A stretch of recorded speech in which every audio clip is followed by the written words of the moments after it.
I have that as 3:01. Are you ready to go? Okay, good. So we're going to go ahead and get started. I want to be faithful to your time and we're going to try to cover quite a bit of information today. First of all, I want to thank you for coming out and being here and going through this. I know sometimes on our workshops, we've had it kind of where people get an opportunity to kind of tell us what we should do next. We've actually are taking from the strategic plan to kind of drive our budgets for the next couple of years. So what we're really trying to do today is talk about some things that we keep hearing coming up and questions that we keep hearing and trying to address that, as well as share with you what the plans are for the 2022 budget. And so today's workshop, we're going to look at several different things. And so we're going to talk about, we want to just touch base again real quick on the countywide reassessment. And we want to talk about from that, what the impact was for the township's budget and what the impact is, understanding that for individuals, it varied. Some people's taxes went down, some people's taxes went up, some people's taxes went up a lot. And so we want to talk briefly about that. We want to talk about new construction revenue. One of the things that I keep hearing is, where's all the money going from all the new construction? And so we want to be able to explain that, where that money's going. We're going to talk about the budget process and the budget document itself.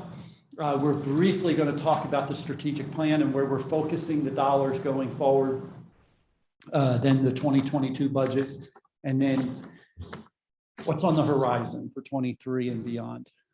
So that's what we're going to cover today. We'll take questions. If you have questions as we go along, I think it's about as easy to ask the questions as we go along as it is to wait until the end, but we'll have a time at the end for questions and comments and all of those good things as well. So it's meant to be a dialogue if we can do that, but we're going to do a ton of the talking up here. But if you have questions, feel free as we go along.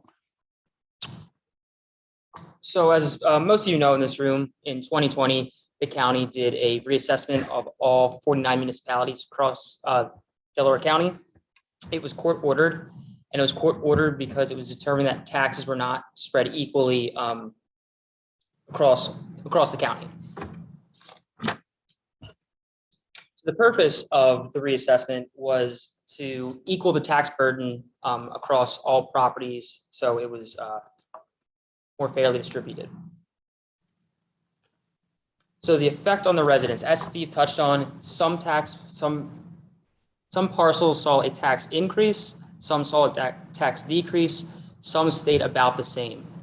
This was a result of the reassessment. In 2021, the supervisors chose not to raise taxes at all. So any fluctuation or variance that you saw in your taxes came from the tax reassessment from Delaware County. So the effect on the township revenue. Many of you have heard Steve or I say that this was revenue neutral. That means that we needed to generate the same amount of revenue from the same properties in 2020 as we did 2021. So Steve, and to go on, new growth was actually treated separately, and I'll show that on the next slide. So I know this is a bit small, but our 2020 assessment was $1.9 billion, and our millage rate, and for those of you that don't know, millage rate is the number that you multiply by your assessment that generates your tax bill. So that was roughly 3 mils. Our new 2021 assessment was 3.3 million. So what we did was we actually reduced our millage rate to 1.7. And as you'll see, our total revenues in 2020 and 2021 are very similar. In fact, we actually lost $288 in real estate tax revenue. And when you're dealing with numbers in the billions and the millage rate, that's simply a rounding error at that point. If we actually would have took it up to 1.709, we would actually generate a couple thousand over. So we actually made it very clear that we were not trying to generate any new tax revenue. So we took the $288 loss. Would you like to talk about that? Yeah, just real.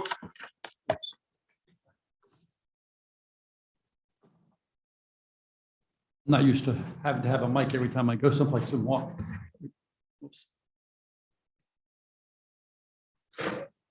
Are you here for the budget? Come on in, please. Yes. No problem. Come on in.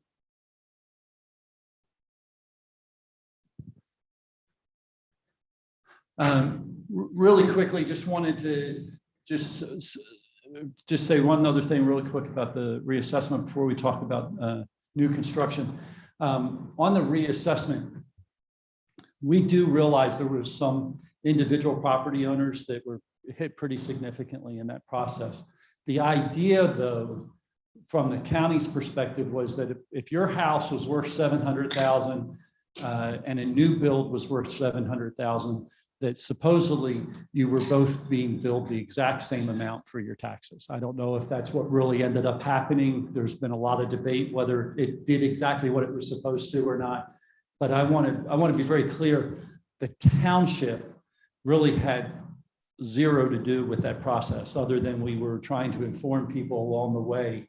And I think the big thing that what Rich showed was that the township did not get any additional revenue from the reassessment, even though there are people who are paying a lot more money because of it. It really was meant to bring things to, instead of really being equal, but really a fair share is what the idea was. And that every person who had a $700,000 home in Newtown Township would pay the exact same thing. And that was all based on the July 1st, 2019 date. That's when they tried to do that for.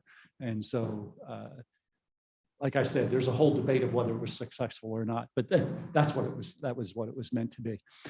So the next question that we had said we wanted to talk about briefly today was the new construction revenue. You know, one of the things that we get asked a lot about is what's happened to all the new construction revenue. And so we went back to 2016. There was some new construction before that, but this is, I've been here since 2000. I came in December 2014. And so we're really looking at what's been the increase in each year kind of since the time I've been here, just because I know I can talk about that intelligently.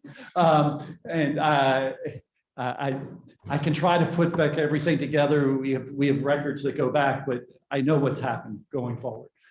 So this next chart, or three charts, shows three things. And so for those of you, you might, there's a screen right behind you if you want to take a look, if you're having a hard time seeing. I can also move the screen around if it would help. There we go.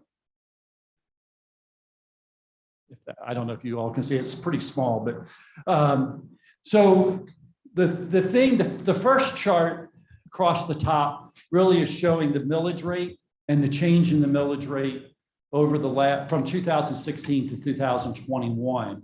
And again, 2016 to 2020, those were any increases that were done. We had a 2% and a 1.5 and then a 0.14 and then a 3% in 2020. And down below, we'll look at what that generated. But when you look at that, those are the percentages of increase that we changed the millage.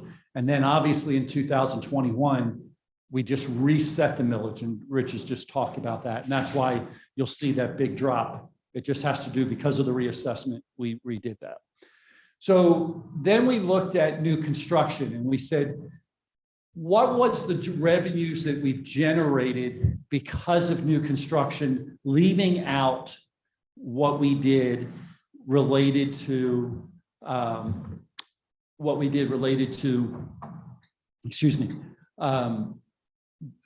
the tax increases themselves. And so for new construction in 2016, we ended up with about $290,000 more than we had in 15. In 17, it was 220, another 200, 162, 135. And then in 2021, we only showed 66,000. And what I would say to that is the part of that was the fact that the county was, I think, kind of behind on doing what would typically be interim billing. But we never even saw it when we went when we got the new tax rolls, it was just not different. And so, and we would even say to today, Yes. we're not seeing a lot of change in that. I think, Rich, Yeah. correct me if I'm wrong, other than AmeriHealth, there's been really hardly any. I think it's less than 30,000. Oh, way less than 30,000. We usually collect, somewhere in the neighborhood of 70 to 100,000 in interim taxes. And I think as of the end of September, we've collected 5. Yeah, so. Yes. There has been, but the county has only done interim billing on that little small amount.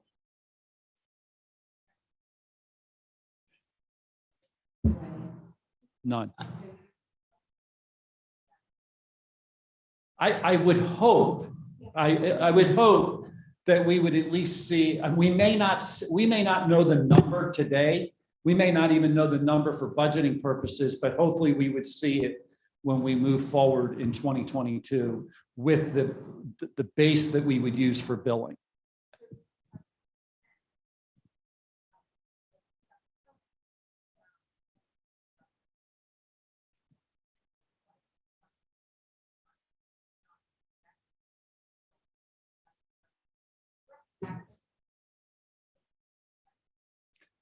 The answer would be you would think, but one of the things is with the reassessment, what we don't know is we have not seen enough to really know what that looks like today. How close are they taking the value of what the construction is compared to what the value is?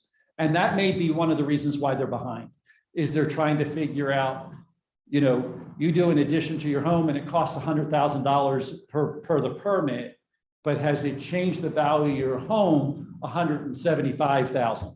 And so that may be the reason why they're behind. But, you know, Rich and I have talked, and I've talked with my counterparts and he's talked with his counterparts across the county. This is not something that's Newtown specific. This is something that the whole county is experiencing. Several of the other communities that are dependent upon that increase to even just kind of figure out how to keep going are really struggling.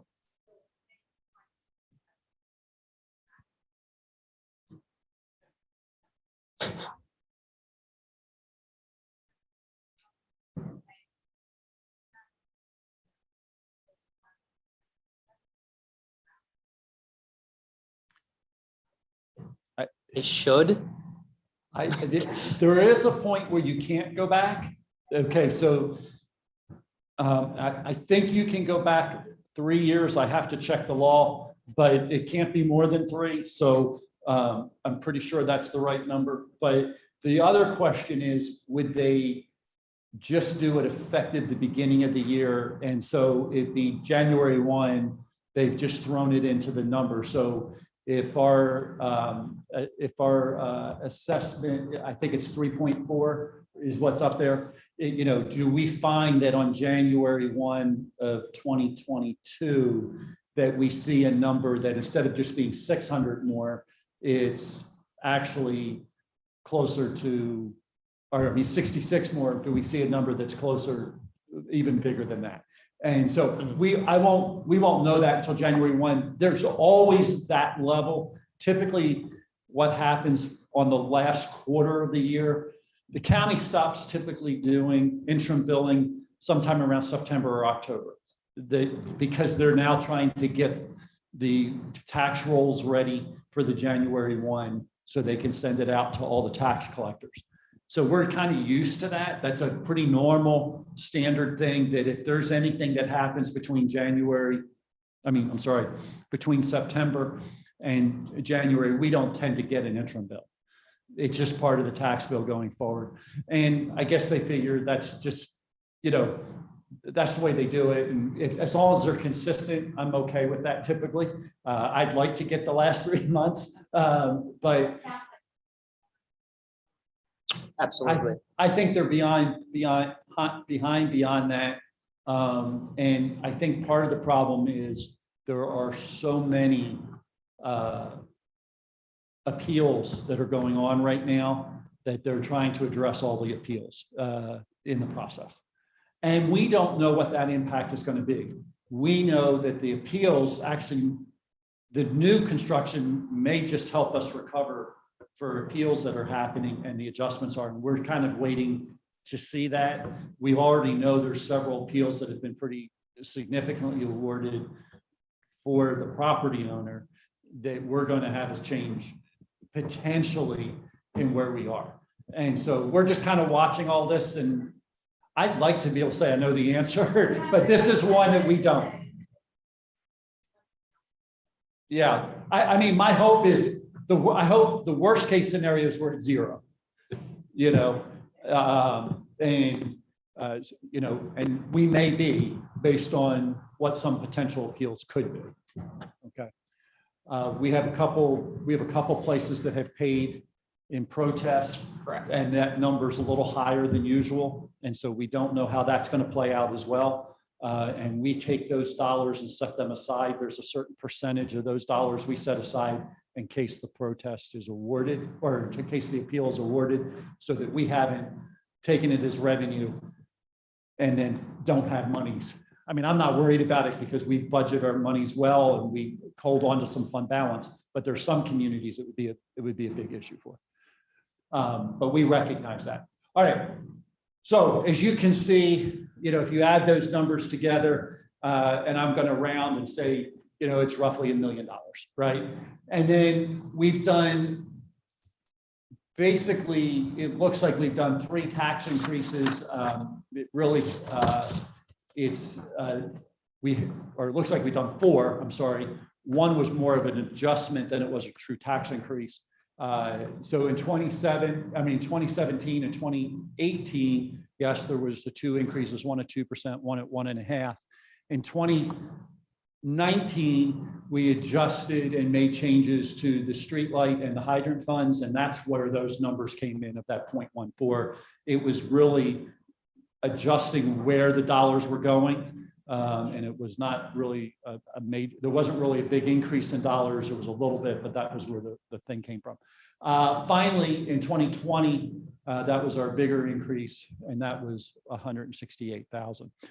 So if we go to the next screen, you will see that basically, if you add everything up, it was about $140,000. So the question is, I'm sorry, not $140,000, $1.4 million. So if I'm you, I would be saying, what did you do with $1.4 million over the last 5 years, right? So let's talk about what we did with $1.4 million over the last 5 years. You're skipping one slide. I'm skipping one slide? Yes. Oh, I keep forgetting this great slide. This next slide, yeah, because I keep thinking it should be before this one. But go ahead, let's go. This next slide, goes blank.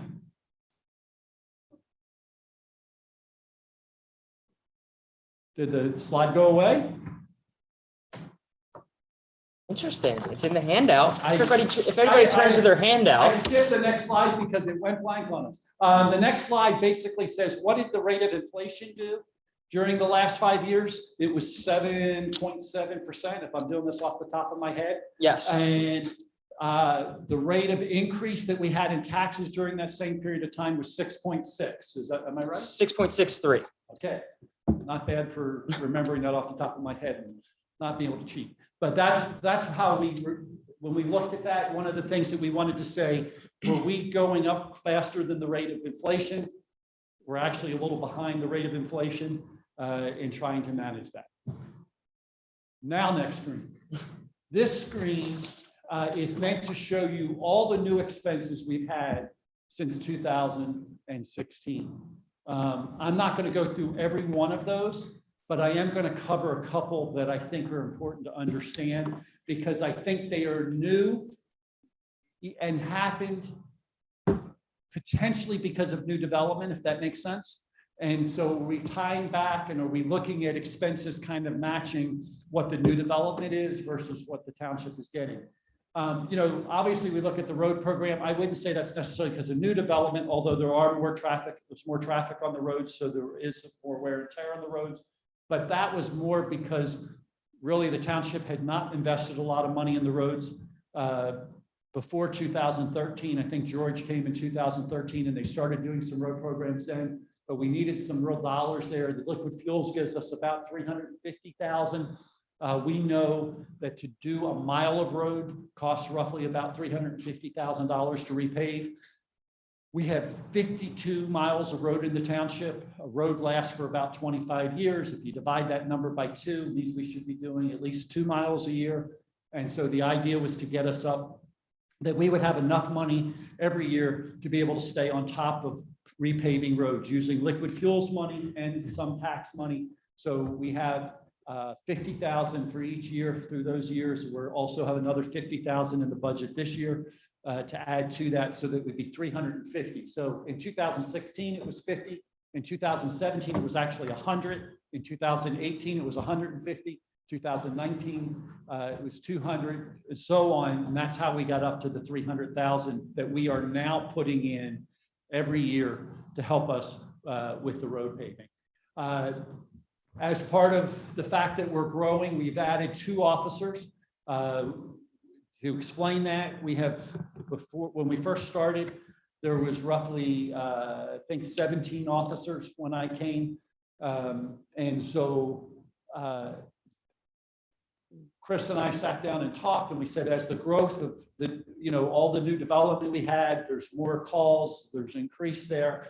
And so we determined that we needed a new 1 officer per patrol. And so because police are 24 hours a day, it's not a matter that I hire 1 officer to cover, it can't cover everything because they don't work 24 hours a day, 7 days a week. And so in order to really do it, we have to hire 4 to have 1 more on each patrol. So we had 3 before on each patrol, and then we hired 2, and then we took, in 2019, the school district approached us and said, we really feel like we need a school resource officer. We want a police officer in the school buildings on a regular basis. And so in 2019, the school district, we hired another officer. And you say, why only $27,000? Because the school district is paying about 10 months of that officer's salary, and we're paying the other 2 months of that officer's salary. And so we're just showing the net increase to the township budget. And then we are proposing, and we'll talk about this a little later, we're proposing the 3rd officer in 2022. Vehicle replacement plan for the police. When I first came, we really, as I understood it, when the car fell apart, they basically bought a new one. And sometimes you bought 3, sometimes you bought 4, sometimes you just bought 1. And almost always they did it on a borrowing basis. In 2016, we came in and we said, we really should replace 2 police cars every year and stay consistent with that. So we entered up $81,000 in the budget. And then there was a change in body style in 2019. And as part of that, there was an increase in the cost for that and to keep the same car. When I came and was started, we did all of our codes by a 3rd party. And so in 2017, we hired a codes director for the first time.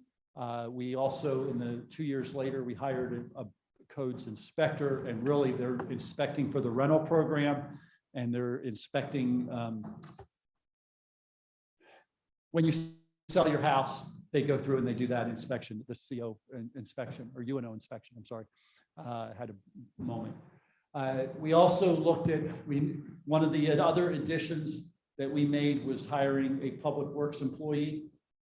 To be honest with you, we probably need 2 more, maybe even 3 at the rate that they're going. But right now we've just hired 1 more than what we had before. We've hired 1 administration employee, and then we've brought on a 3rd-party contractor for communications coordinator.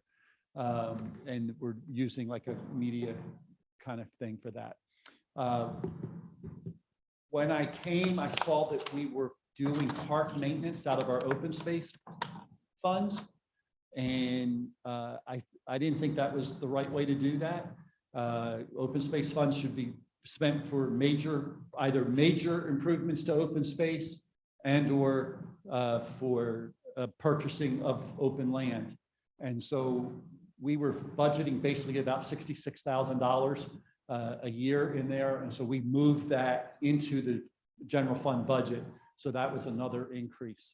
We increased IT support.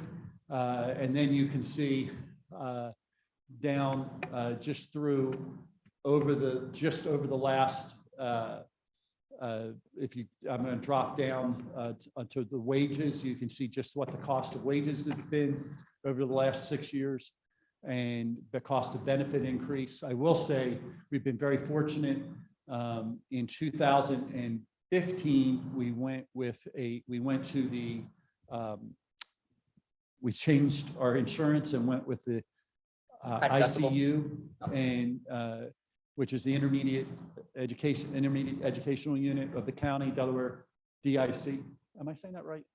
I'm saying it wrong. DIC, it's DICU. Intermediate. Delaware County Intermediate Unit. Yes, thank you. DICU, that's right. Acronyms. Yeah, RD. Yeah. Anyway, easy for somebody else to remember. But anyway, we have, and I forget, I think it's with about 20 different municipalities, somewhere around there, 18 to 20 municipalities have all gone together and created a pool for our insurance. And in doing so, for the last 5 years, we've had no increase in insurance.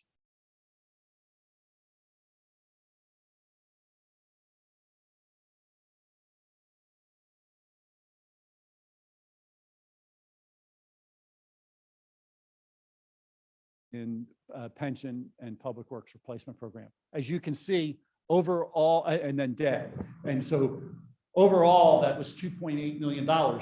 So you might be saying, how did we only bring in a 1.4 more million? And how did we end up spending 2.8 million? Good question. Whoops. Did we lose that screen too? Yeah, I don't know where. Okay. All right. So I have it here. It's printed out. Hopefully it's in your packet. But basically, oh no, that wasn't a stream. You have it there. I have it here. So in addition to some of the new expenses, or I'm sorry, the new revenues that Steve just described from the new construction and the tax increase, we also went back and looked at a variety of things and made some pretty significant cuts over the past 5 years. Just to name a few, one of the things that in 2015, the Board of Supervisors was getting health insurance. That was removed. We hired the third-party inspector and codes director, as Steve just said. So we were able to take some pretty substantial funds from our third-party inspector, our third-party electrical inspector as well, in the tune of something around $400,000. In addition, we also started asking our employees to contribute to their health insurance. So although we haven't seen a health insurance increase, we're asking them to contribute to their HSA as well as their premium. If they're not, the township covers 100% of the employee, but if their family is on there, they're asked to contribute a percentage of that. And also another big cut was the ambulance.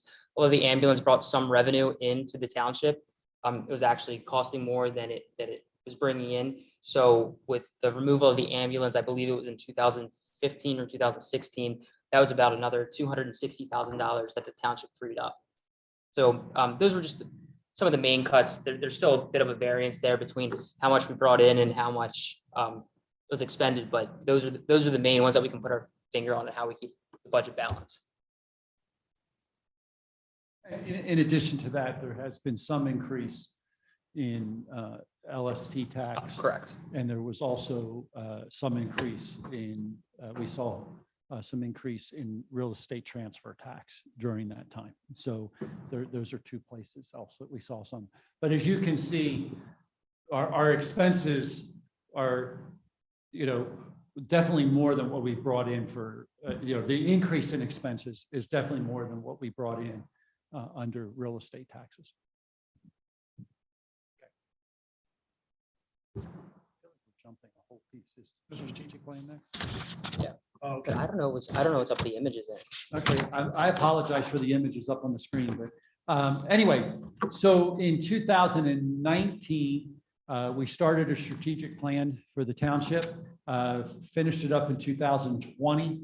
The township, the board of supervisors appointed 10 people from the community to help us guide through that process. And they met with all of these different groups and tried to basically build a list of all the things that were important in the town and people were asking about and what it was that they thought needed to happen in the town. And from that, developed a survey.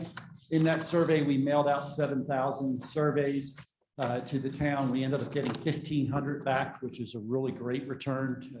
You know, if you think about that, typically, you know, a lot of times you get closer to, if you get 10%, you're excited. We got way over 10%, so we were very excited. But oftentimes it's in the 3 to 5 range, 3 to 5%. So we felt really good about the survey, felt like it was a solid survey. And so as we started looking at the survey, we had given some topics and said, where do you rank these topics? And so the top 5 have kind of become the ones that we're most focused on. We said, what were the top 5 out of the survey? And they become the ones we're most focused on. So if I can have the next slide, please. So the first one came back, easing traffic congestion. It was by far the highest ranked concern in the town. And it really came down to when we started looking at the comments, what did that mean? There were 3 areas that came up. And those 3 areas were speeding in neighborhoods, traffic congestion and flow, which obviously we're aware of that on 3 and 252. And then also that the roads are in good repair. And so we came out with 3 outcomes that we said we want to experience. We want to make sure that the neighborhood speeding is greatly reduced. We want to improve flow through town, and we want to make sure our roads stay in good repair. And so then we went and looked at the next one that came up as the next highest was supporting environmental initiatives. And so that talks about our streams and wetlands, our open space, and our stormwater. And so we're looking at those areas as we're budgeting. Next, please. Encouraging smart growth and thoughtful redevelopment. One of the things, or 2 of the big things that actually was part of our comp plan, but also came up in this, was rewriting our zoning and rewriting our land development, focusing on developing a town center that's connected to other areas and making sure I have walkable and bikeable, and then preserving historic sites, as well as making sure that the existing businesses that we have, not just the new development, but the older businesses, are redeveloped and still look and feel like who we are as Newtown. 4th on the list, probably not, and wasn't really not far behind the others to make it forward, but it was to make Township more accessible. And some of the things came about was making sure that what we present is clear and readily available, that we're fiduciary and responsible, that not only elected but appointed officials and staff are accessible to and helpful to the residents, that the township stakeholders are included and respected. So whether it's businesses or residents are part of the process, and we make sure that they feel like they're respected and valued as we're making decisions. And then finally, are we uniformly enforcing all the township codes, policies, and directives? And then last but not least is strengthening community culture. And things here came, is the township welcoming? Do we have, you know, do people feel like it's a place that they want to be? Is the township being a place that is open to people of all races and backgrounds and ethnicities, and you know that they're comfortable living and experience all of life within the township? And then finally, is the township a place where people want to live, that do live here, don't want to move from it, and those who don't live here want to move to it? If our change in census numbers are any indication, people are definitely wanting to move into the town. We've gone from about 12,200 in 2010 to over 15,000 in 2020. So we're probably the fastest. I haven't gone through and looked at every municipality in Delaware County, but I think we're probably the fastest growing municipality in Delaware County. We definitely percentage-wise are.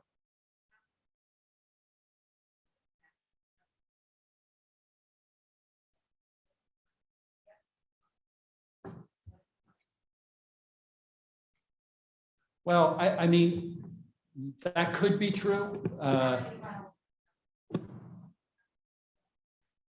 Well, I would say I know that we've probably grown somewhere around 400 rental units during that period of time. Well, it was 250 on Ellis Preserve. That was that piece, and then I believe the Ave apartments were about 170. I don't remember the exact number.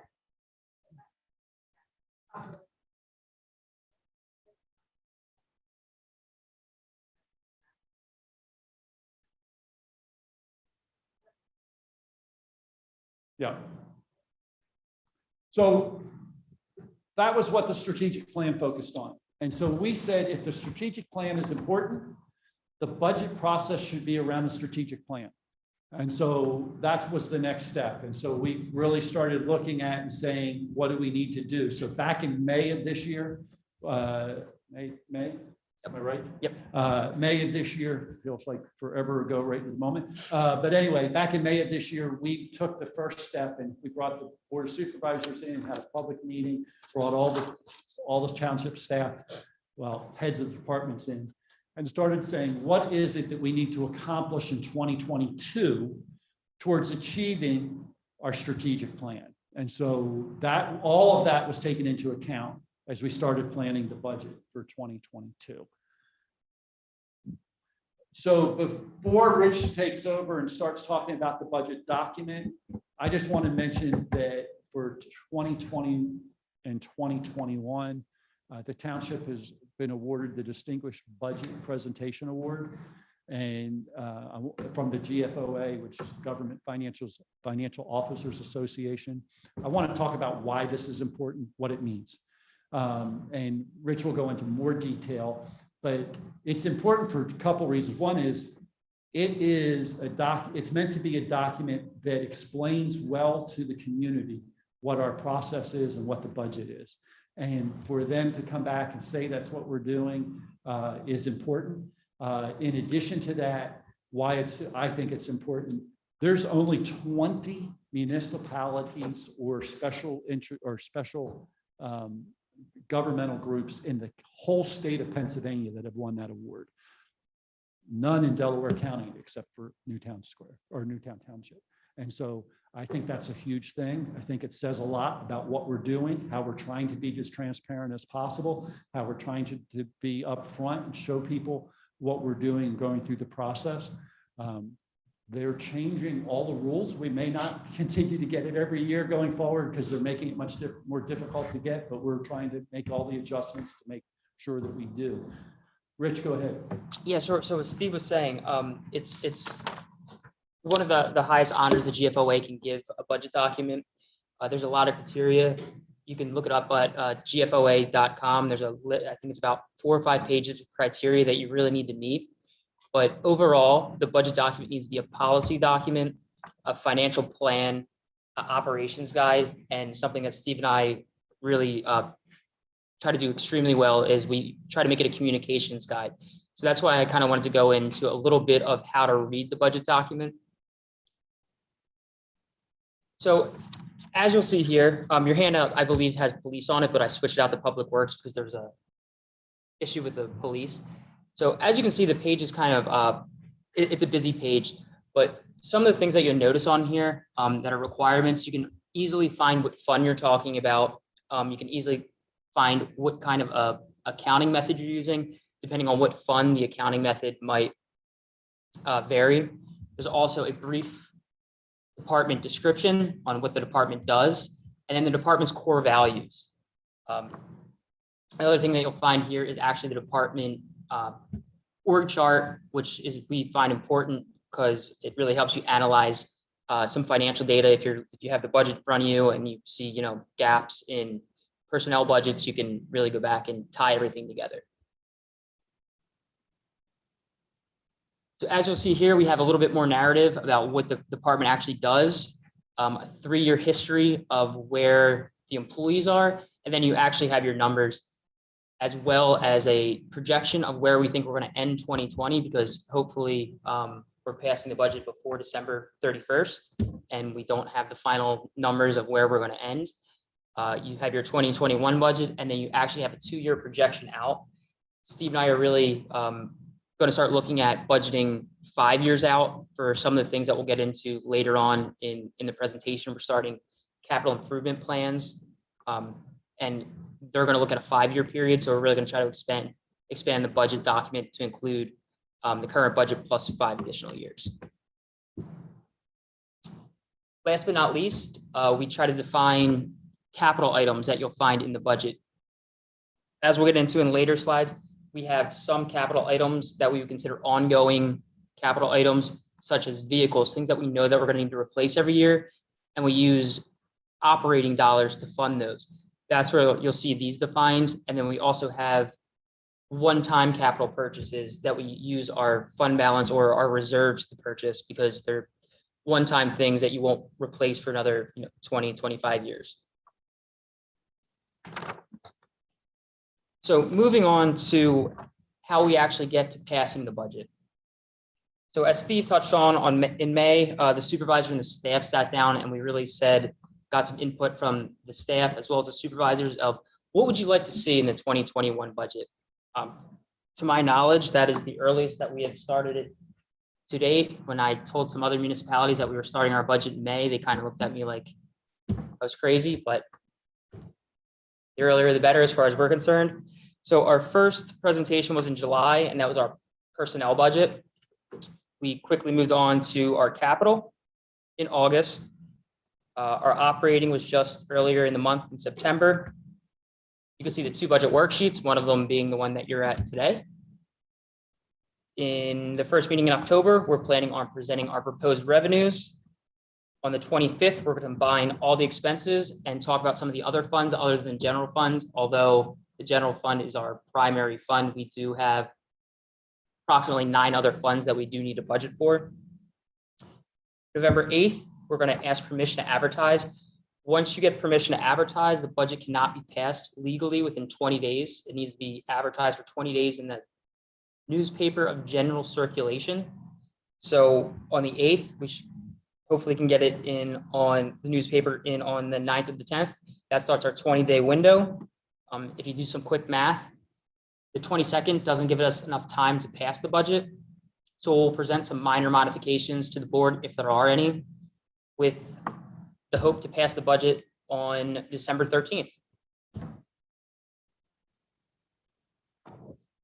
So for time purposes, I kind of condensed, as I said, we did our personnel, our capital, and our operating presentations already. I kind of tried to jar them all up into the highlights of them just for time purposes today. So the main takeaways from our 2022 proposed personnel budget was salary increases for non-uniform of about $42,000, $42,500. Uniform salaries of about $123,000. This is set by contract for the next 2020, 2021 use contract.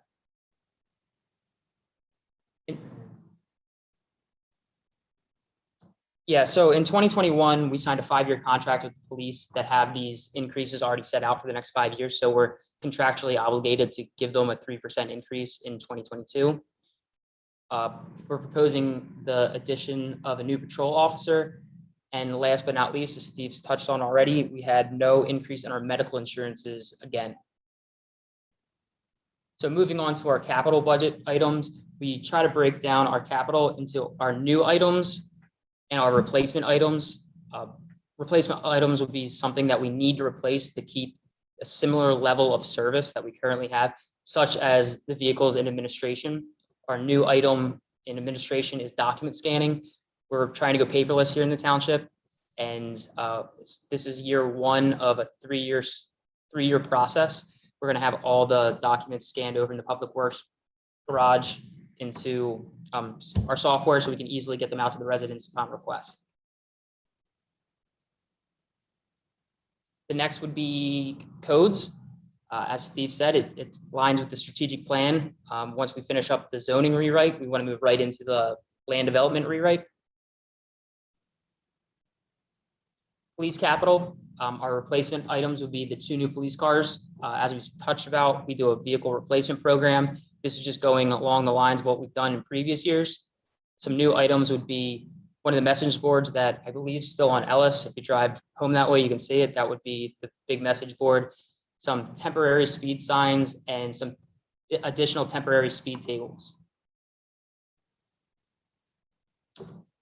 Public Works is asking for permanent electric speed signs. Some emergency generators. Since 2016, we've been purchasing emergency generators so that when the power goes out, we can power all the traffic lights in town. This is going to be the last year that we need to do this. After we spend the $9,600, we have the ability to power all the traffic lights.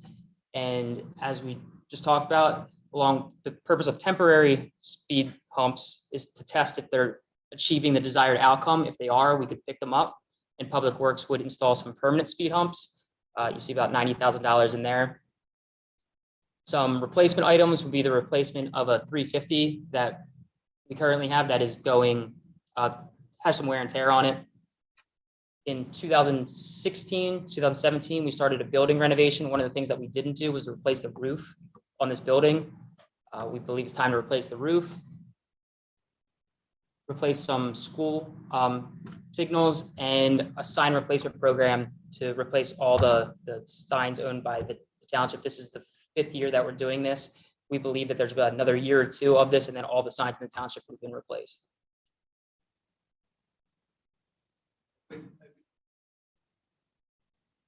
Just make note on the sign replacement. It's actually a PennDOT requirement, and we're just working through that process. It's taking time, but it's a new reflectivity level. Retro reflectivity. Yes, thank you. It's one of my new favorite we words. have to meet, and so that's part of that process, and that's why that's been on for so long and why we're doing that. You may look around and say that sign looks almost brand new. It may look brand new, but it's not meeting the not meeting the reflectivity requirements of PennDOT, and so that's what we're doing. Moving on to parks, we've over the past couple of years, we've been putting $10,000 aside to have some of our properties surveyed. This helps us with some property maintenance issues. If there's ever an issue on a property line, of whose responsibility it is.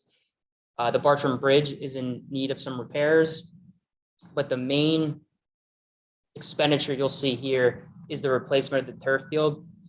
The turf field, I believe, is going on 20 years old, and that is the lifespan of the turf. The supervisors has come back and actually asked us to look at getting a cost to not replace it with turf, but actually going back to grass. So that's something that we're going to look into and report back to them. But if we were to replace the turf field as is, it's about a $450,000 replacement.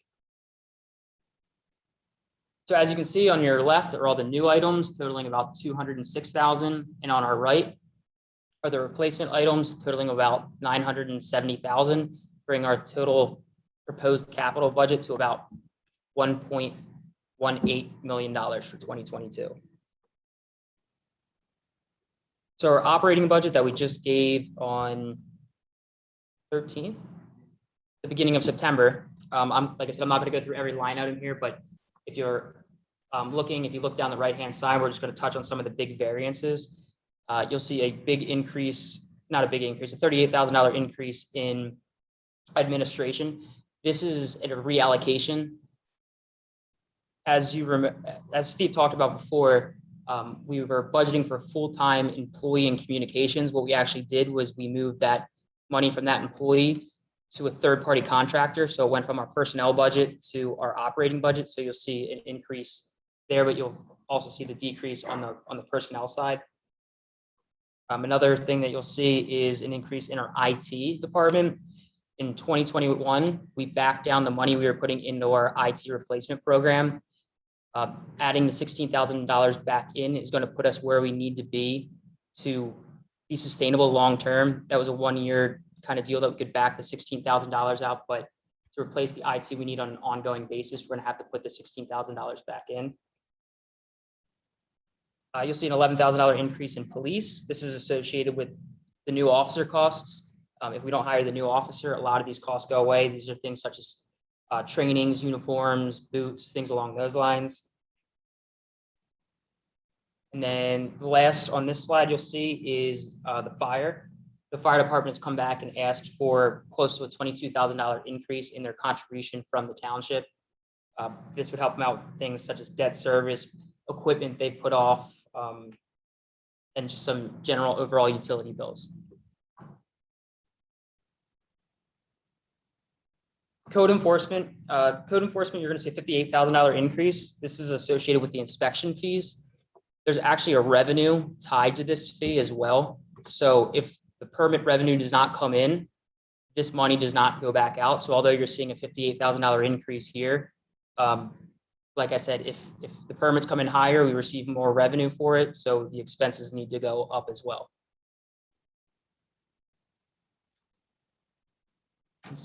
There you go. So planning and zoning, you'll see some increases associated with the hiring of a planning consultant for the land development rewrite that we just talked about. Once we finish the zoning rewrite, we want to move right into the land development.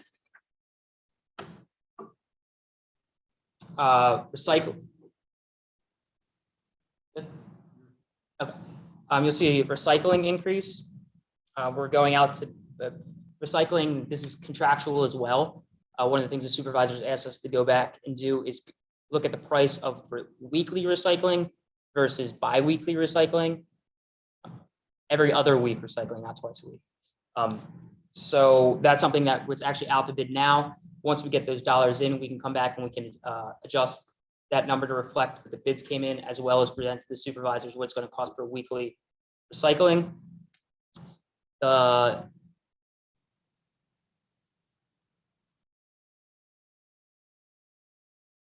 so the one thing that you'll see is street sweeper expense. Oh, I apologize. Sweeper expense, you'll see a $55,000 decrease. So in late 2020, our street sweeper was actually in an accident. We needed to raise the budget in 2021 in order to repair it. Removing the $55,000 back down to the budget for is just bringing it back down to where it was before the accident. The next big increase to talk about is going to be from the library. This is an increase in operating expenses. This is the contribution from the township to the library. They asked for an additional $19,000. But the two major things that you'll see on this page are our debt and our pension. So in 2021, Newtown was still paying off our 2016 loan. In 2022, that loan is actually paid off. So it frees some liquid fuels dollars up. For those of you that don't know what liquid fuels dollars are, they're money that is allocated to us by the state for road improvements. That money was being tied up to pay the 2016 loans off. The 2016 loan has been paid off. Therefore, we're going to start allocating the money that we get from the state to this loan and not have to take it out of the general funds in 2022. I just make notes so it's clear to everybody, the loan that was in 2016 that was taken out was to pave roads. So I don't want anybody thinking we were using liquid fuels money to do something else, but we took that loan to actually, I think, pave 4 or 5 miles of roadway one year. And so that was what that was. Correct. Thank you for clearing that up. And last, you'll see a $395,000 decrease in pension. Over the past couple of years, the supervisors have elected to put some additional dollars into our pension. At this point, both our uniform and non-uniform pensions are 100% funded. On top of that, we were able to back the assumed the assumed rate of return from 7.5 to 6.5 for the police, and from 8 to 6.5 for the non-uniform. Just being on top of things and the decisions that the supervisors have chosen to make throughout the years, our MMOs actually decreased $395,000 for 2022. This is actually we're going to see some savings in 2023 as well. But after that, we get a new reevaluation and goes from there. So overall, you'll see about a $740,000 decrease in expenses. But as I just talked about, there's your debt of $536,000 and your pension of $395,000 that make up pretty much all of the savings that you're going to see in 2022.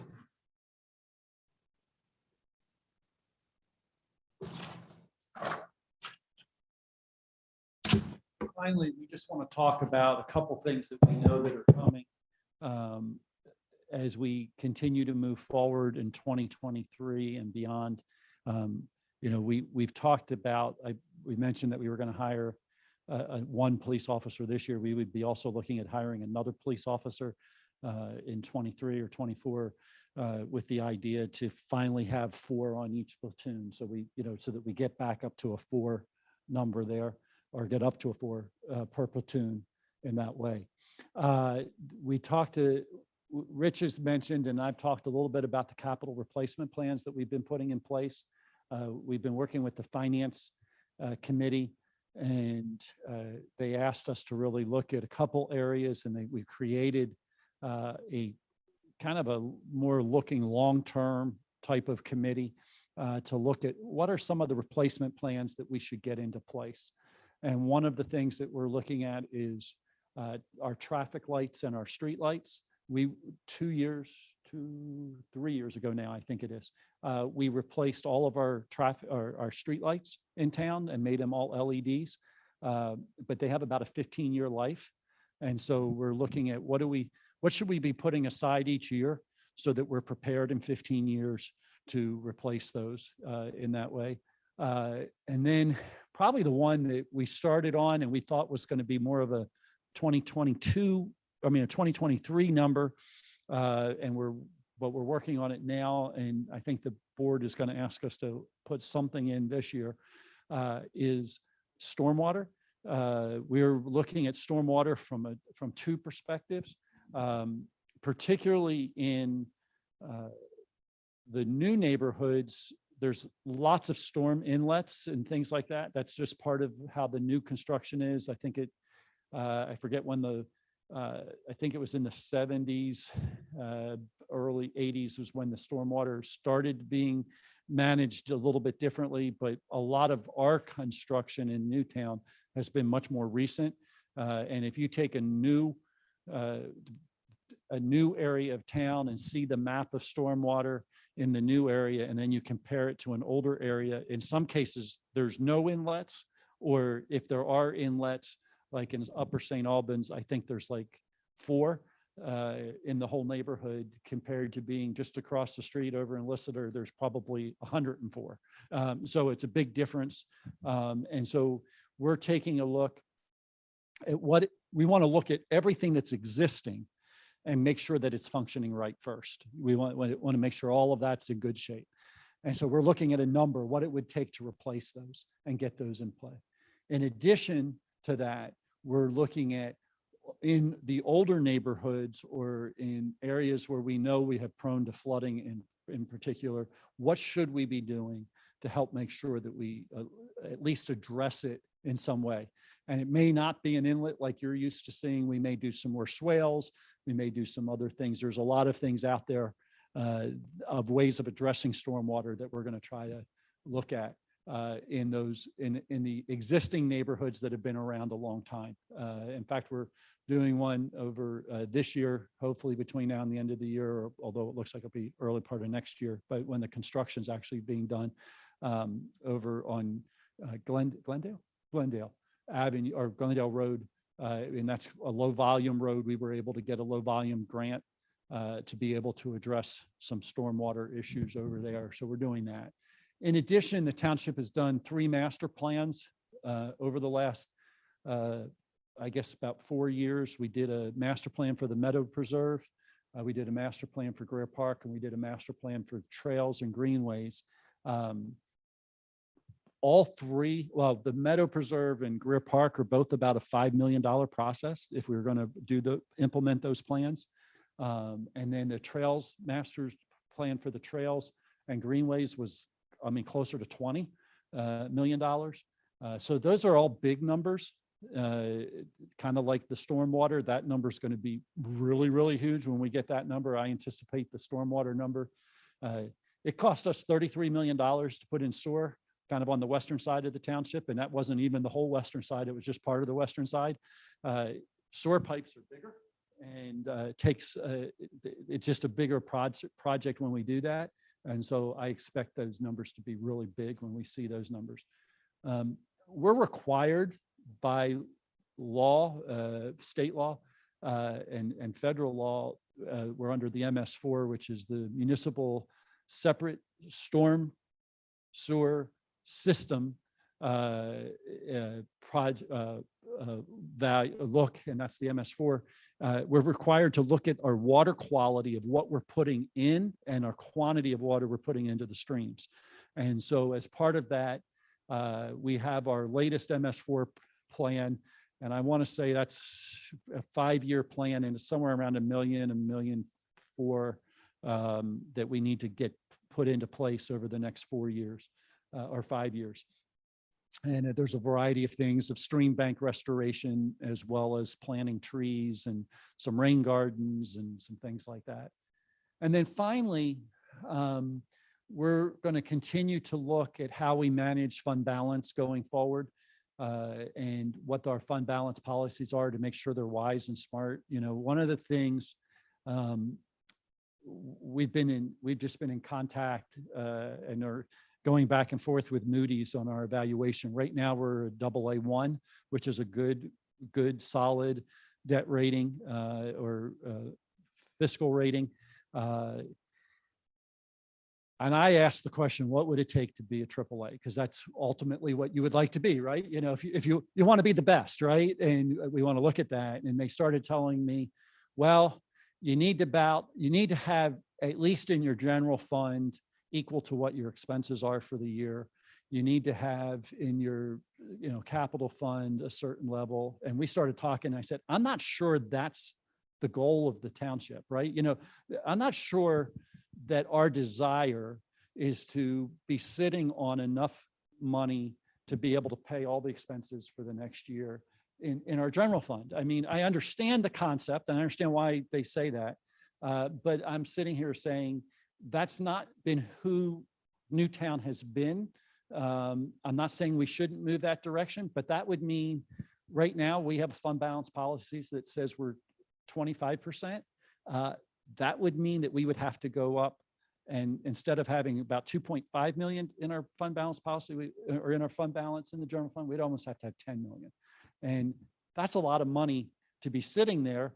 My guess is you as taxpayers would look at us and say, I'd rather have that money in my pocket. I mean, I might be wrong, but I'm just saying, as one of the taxpayers here in the community, I'm saying, I think the township ought to be fiscally sound and be really strong. I want it to be that. I'm just not sure I think it needs to be that strong, right? So that's been a debate, it's been a conversation that we're having. Do we continue to move in that direction? Or do we say, hey, look, we're going to manage well with what we have. We'll do our AA1 rating. We don't have to go buy bond insurance to do that. So when we do go to borrow, we're still healthy, and we'll still maintain some of those funds. And so we're going to look at all of that going forward, but those are some of the things that we need to look at. I did mention that we keep 25% of next year's operating in the fund balance. And the benefit of that was when 2020 hit and we had the COVID, and I'm talking to my fellow managers and most of them are panicking. I mean, they're really panicking because a lot of them, their fund balances are right next to what they run it very close. And they're dependent upon every dollar coming in on time in order to make payroll and all of those things. We didn't get into that panic. We started having conversations. We started looking at things. We did talk about, are we going to have to lay people off? But, we knew that we had 3 months of operating expenses covered no matter what happened. And so we weren't rushing to make decisions. And thankfully, we didn't rush to make decisions. And so we didn't go lay off a bunch of people and then end up having to pay, because we're self-insured for unemployment. So we would have been paying all of that. And so we didn't end up having to do that. And we didn't have to try to figure out how to get people to come back and all of those things. So we were able to work through that process, and we moved forward. We also have a balance policy that says we're going to keep at least $1 million in case we have a catastrophic issue, an emergency management situation that we have to run into, and have money to be able to do that. And, give you a perfect example, there were some things we had to do when COVID hit. We had to come up with some dollars right away. We immediately moved everybody to working from home, but we didn't have, most of our folks don't use laptops here. Most of our folks use desktops. And so we had to look at how do we help them set up at home? We had to take our phone system and make sure that it was an IP phone system versus what we had to, and do that conversion. And we did all of that and we spent those dollars. It wasn't a big number, but it was about $20,000, $30,000 that we had to spend so that we could have everybody working from home who could. You know, Public Works isn't going to be able to do their job from home. But one of the things we did with Public Works is we said only one person per vehicle. So we did spend more money in fuel because we had more vehicles going out. But the last thing I wanted to do was put 2 people in a vehicle, both of them get sick, and now I'm starting, instead of having, I'm already kind of narrow on the number of guys, instead of having 8, all of a sudden you're down to 6, you know, and you know how that thing just kind of goes. And so, you know, I talked to a lot of managers who were looking at, they lost a whole section of their trash folks because all the trash folks were in the same truck. You know, last year when we did leaf collection, I know some people weren't happy, but when we did leaf collection, we did one time around, but that was because we had one person in a truck, we dropped people off and everybody walked the neighborhood when we did it. And in order to do that, that was what we had to do to make sure we kept people safe. And I think we did a good job. We didn't lose anybody in the process to COVID during that time. So not that people haven't gotten sick with COVID at the township, they have, but we've worked through it and we've been able to maintain and go forward. And fortunately, you know, we've got most everybody here and very healthy. And so that's what we are. What questions? I think we're at the end, right? Yes. Steve, oh, what did I miss? So Steve touched on that we have a $1 million policy in our fund balance for capital.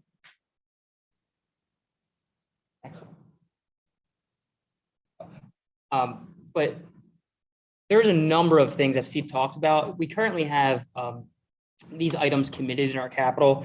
As you can see, there's the $950,000 for dam repairs. There's $1 million for the Meadow Preserve. There's $450,000 for Public Works. So although $1 million sounds like a lot, very quickly you can go through $1 million.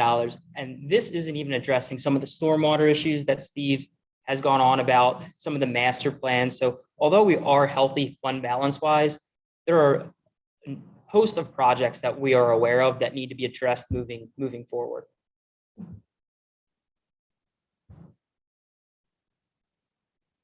Now question and comment.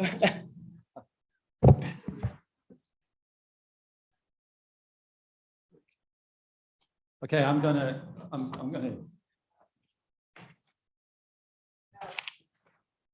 Currently, your general fund balance is not 25%. It could be $1 million. You have 4 million, or is that? So if it was represented? 25%, it'd be 2.5 million. But you're And at 4. right now we're up above that a little bit. We'll probably spend some of that down. I don't know if we'll get down back to the 2.5 million, because remember, we collect property taxes early Right. and we spend them throughout the year. But that's where we are right today. But this, what is this slide then that says It's- fund balance 4,053,000? That's where we are today, right at Okay. the moment. So you think you'll end the year at about 2.6? I think we're going to end above that. I mean, I really do think we'll end above it. I think we're probably going to spend potentially $1 million of that down. Okay. And then we'll still be above some. And then your capital fund balance, you have about $9 million over and above that. We should keep $1 million, and then there's roughly 9, and then Rich showed the slide of a variety of expenses that we've set aside already out of that 9 million. So To- what do you think that'll be by end of year then? I don't think it's going to go down very much. I mean, because we've kind of held off of some of the bigger projects through COVID, just trying to figure out where we need to be. In fact, in 2020, we stopped all capital. We didn't do any capital expenditures unless it was absolutely an emergency. So I think that number is going to be, you know, probably pretty close. But what we really are looking at is how much of it's spoken for in other areas. And if you just add up the numbers that we had on the other page, there's probably about $7 million worth of add there, 8 million, somewhere in that range. So most of that has already been kind of allocated to certain projects. And, you know, we haven't, like I said, we haven't really talked about stormwater, and we haven't talked about some of the others. So will you also get any Fed funds?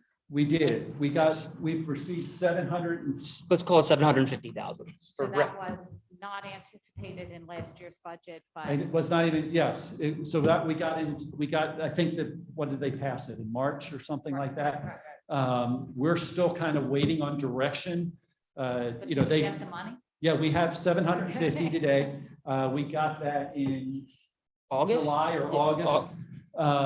Yeah, the state had a certain number of days it had to send it to us. We applied for it and we got it. We're kind of holding a little bit tight on that right now because they've not been really clear on spending it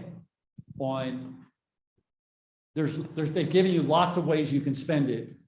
Several of them are real questionable in regards to how you have to report it. And we want to be very careful that we spend it in such a way that reporting is not a problem. If we spend more than 750 in any one of the years that we have the money, there's a whole level of reporting that's different to the federal government. We have to do what they call a yellow book audit. I've had to do yellow book audits. If I can avoid having to do a yellow book audit, we will try to avoid doing a yellow book audit. My guess is I've had some conversations offline with the board, you know, just one-on-one talking about, you know, kind of what their thoughts are so we can start putting a thing. I believe that this money will probably be spent towards stormwater. The question. I was gonna say, the federal government's really guiding you for stormwater, wastewater, or drinking water infrastructure projects is what Yes. they're really trying to guide you to. And those are the ones that are going to be least coming and looking at every dollar you spend, because like you can write a check to charities, you know, I mean, like it's pretty broad what you can do. We're saying we've got a major stormwater problem in town that's probably going to be closer to 30 or 40 million that we need to spend at least on. So it would be wise to use this as maybe a kickstart in that direction. Okay. So as it relates to one of your big numbers in the budget always does seem to be public safety. Yep. And I guess the question is, have we looked at the number of police officers we have and their various police, lieutenant, sergeant, detective, and how do we line up with another township of similar population and cost? Because that cost has now become so astronomical. Yeah. I for one want to make sure that, you know, it's not a, I don't believe we need police. It's, are we In the right wisely- line. And are we then wisely allocating? Because one Yeah. of the things we keep talking about here is traffic enforcement. I thought we had hired a police officer specifically for that. We do. I haven't seen enforcement in my neighborhood. There has not been a police car that has sat in my neighborhood for probably 10 years. Well, I don't think I I've know seen there it. happened to have been one because I know we wrote tickets in your neighborhood Well, within the last 6 that months. was actually Goshen Road. that was- No, I believe it was actually Echo Valley. That we But were, that's where I'm saying is It's- part of the way to deal with the traffic issues Mhm. is with traffic enforcement, Yep, not just all the signage. yep, People get into that habit. I don't think we're doing enough of it. So to ensure that if we are, you know, keep adding police officers, that we have a very specific role for those and we just don't keep adding layers. I mean, we're a small community yep. and we've ended up with captains, lieutenants, sergeants. It's sort of like, Yeah. we're getting that layer of salary. Are we making sure we're getting the level of what we need there? Yeah, so I would just explain this, that we did add the role of captain this year. That is something new. It is intended that the role of captain, so our lieutenant shared with us that he was going to be leaving in 5 years. Basically, he told us that he was giving us, no pun intended, a drop dead date, that he was going to leave and I say that because he entered the drop that we have for police officers. And so basically it's a drop date that at a certain point, he said he's going to leave. As part of that, we felt it was important to make sure that we were ready when he left and we had backfilled. And so we made the position of captain. Once the lieutenant retires, we are going to eliminate the position of lieutenant. So that's just so everybody understands, we're not trying to build another layer. We don't think we need another layer. We did this for a very temporary basis as part of the transition to make sure we're ready. The other piece of that I know is that our chief has been here for 30 years and he hasn't given me a date when he's leaving, but I anticipate there'll come a point when Chris says, I've done all of this I care to do. And so we're preparing for that as well. And so we really looked at that and said, how do we best prepare for the lieutenant we know is leaving? And I know within a period of probably the next 5 to 6 years, 7 years, the chief is going to leave too. And I want to make sure that we're consistent with our leadership and that we're ready. And so the part of the decision was, and it was a recommendation from Chris, and I thought it was wise to look at having a captain for this period of time to help us through this transition period. Thank you. And Patty, to get back to your original question, are we comparable to other townships? It's very common for a township of roughly our size to spend about 50 to 60% of their budget on public safety. Or I've looked at it, other townships' budgets, we're right in line with them. Yes, but in looking at that over the years, that is the number that keeps driving the increase in budget. And if that's what's going to continue to, having a great plan in place and making sure operationally we're trying to keep that where it needs to be. Yeah. This is not about not funding what we need. It's Right. about recognizing when you have an operating budget, you're trying to provide services, that you're doing that. And a good example is this school resource officer, ensuring that if in fact the school district wants that there's no argument of what the cost they are going to pay, because I know at one of the meetings there was some confusion over, well, the kids weren't in school last year.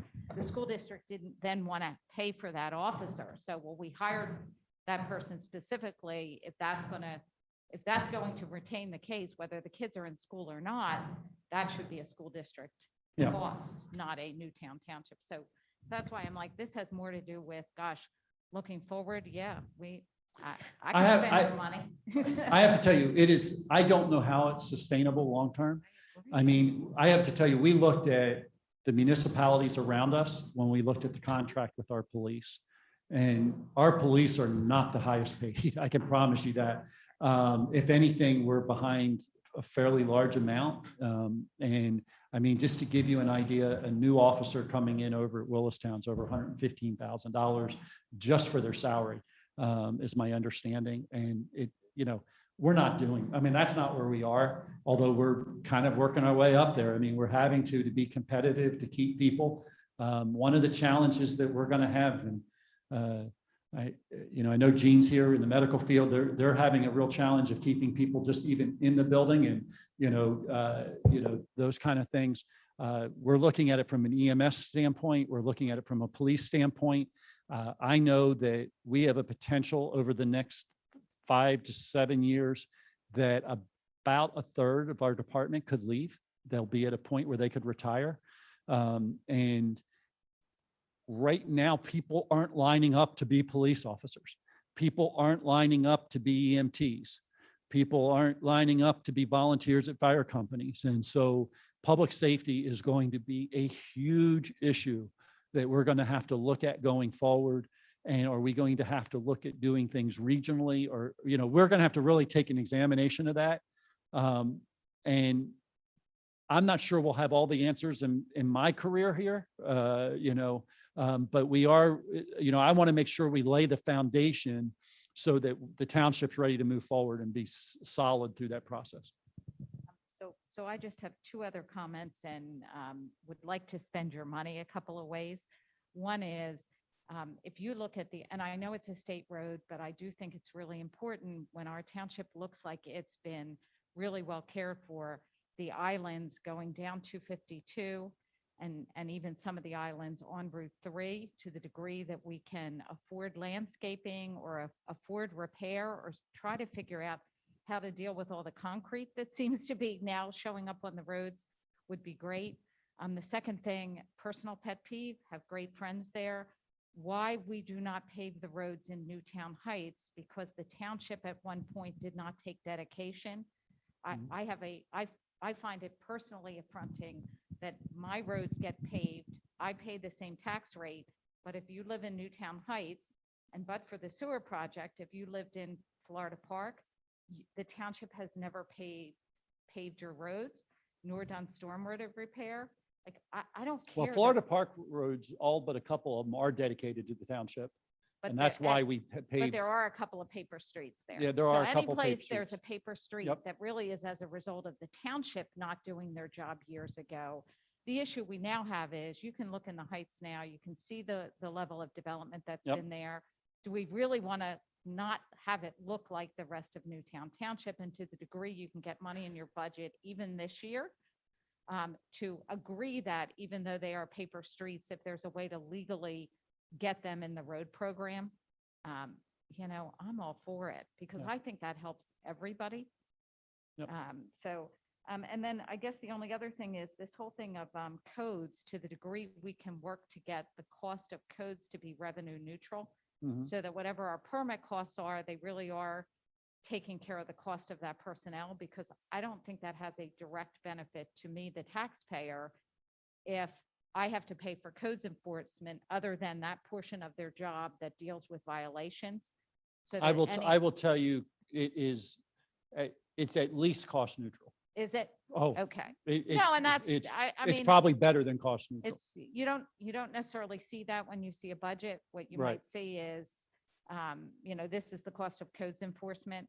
Yeah, I know a lot of it is codes enforcement, but for inspections or permits to ensure that that's revenue neutral. It is revenue neutral. And then lastly, on LST has also been a personal pet peeve of mine, ensuring that the collection of LST, which I know has gone up, that's proven to be very challenging in this township, because I guess at one point we did it, we outsourced it. It might be time to think about doing an RFP to see if somebody else can do an even better job at it, or to take it back in-house. And I mean, my last thing, which is the earned income tax. So I've now talked about it for a bazillion years. We have an elderly community, to the degree that not all of our monies are coming from those that are retired versus those that are earned because, and I'm a good example, I have a husband that has worked in Oaks for probably 10 years now, and Oaks has had the benefit of at least 1% every year. I would have preferred it came to Newtown. So we're now in a situation where I would say most people that are working in Newtown are probably paying some sort of earned income tax somewhere else. Mhm. Isn't it a shame? Can't we do something about that? And that's all I. Anybody else want to make a comment or have questions? So Rich has kind of shared with you the schedule. We'll be presenting revenues at the next meeting for the township, and I will tell you, we're have to watch that number. We're trying to figure it out. There's too many questions right now, and we're trying to be close as we can without being too far over and yet also not be too far under. And so we're looking at that. We are going to go back because we started in May and because we've gone down in July and June, or July and August and now September. There's some things we need to go back and look at and reevaluate. And we're going to do those as well and make sure those numbers are still good. So there'll probably be some changes from what we shared with you today, but we're looking at that and we're going to do that. Hopefully they're minor and we'll be in a spot where we can, have a full formal budget, out to the board at the beginning of November. So that's the plan. And with the idea that it will be passed in December and we will move forward from that point. So if you have other questions, feel free to ask. I will give you as much time as anybody wants. But at the same time, I don't want to hold anybody up longer than we have to just for me to stand here and talk. So I appreciate you coming out. Thank you for doing so and giving up your time to do this. Hopefully it was helpful and it hopefully explains some things that we know have been questions that we keep being asked. And so that's why we try to address it around those ways. All right.